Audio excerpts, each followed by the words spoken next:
that's such a popular, verse from Jeremiah. Unfortunately, also taken out of context a lot. It's like God has plans to prosper me. It's like, but written to the exiles, right? Those who've been carried off into Babylonian captivity. I think it actually has this real relevance to us when we think about that bigger context, right? That on the one hand, exile, being cut off from, family, friends, homeland, the familiar is not the end. And yet, Jeremiah also said to the people, there are people who are going to say, this is all going to be over soon, and everything's going to go back to normal. So just don't worry and don't, change course and don't. And he said, settle down, like plant trees and, get married, have houses and get used to, and so figuring out how to have hope for the future and yet also adjust to a very different reality, I think is, the balance that the people of God have had to face throughout history. But that moment, I think, has a contextually sensitive way of speaking to our moment, right? Not as a verse taken out of context and sometimes misapplied, but as one that's applied with full awareness of what the people of Judah were going through and what we're going through, and letting the two speak to one another. And I think that's the big challenge for the church, is how will we allow ourselves to be transformed by this experience in positive ways? So much of what we take for granted as religion, never mind as anything else, comes out of that experience of exile, right? There's a psalmist, who's Psalm 137, where he starts with, by the rivers of Babylon, right? There we sat down and we wept when we remembered Zion. And he was still asking himself, how can I sing the Lord's song in a strange land? And it was learning to sing the songs of what most of them had thought of as their nation's God in the territory of another nation's God, that actually helped give birth to our idea of a God that transcends nation in ways that are so important, right? Ezekiel, wondering how God can be present, their God can be present with them where they were. He was among the earliest first wave of captives carried off to Babylon before Jerusalem fell. And he has this vision, and a student of mine once just put it very nicely, that vision from Ezekiel 1, and there's a phrase I'll share with you. That's another passage that's often misunderstood, right? He sees wheels within wheels, right? Sees this, strange thing, clouds and smoke and things in the sky. Eric von Daniken famously said he saw a UFO and God was an alien. I don't think he's got the right interpretation there.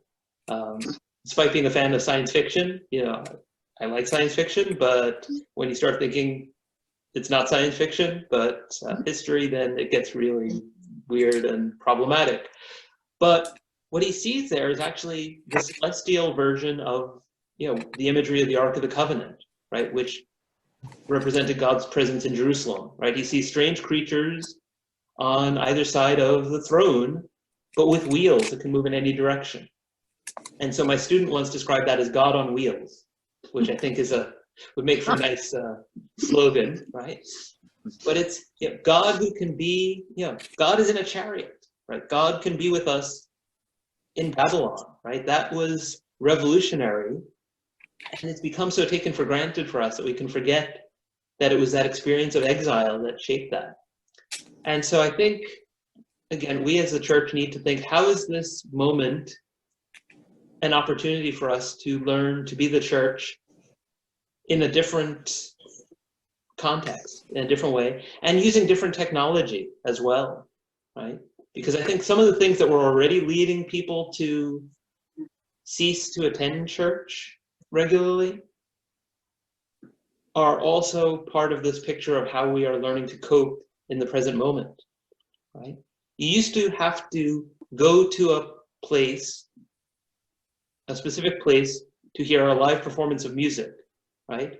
Before the technology of recording, your options were to go to an expensive recital at somebody's, a rich person's home or in a palace or something like that, or buy a ticket to the opera, or to go to church and people would sing and you'd hear these beautiful voices filling these cathedrals that were designed with that experience in mind and gave you a sense of connecting with God.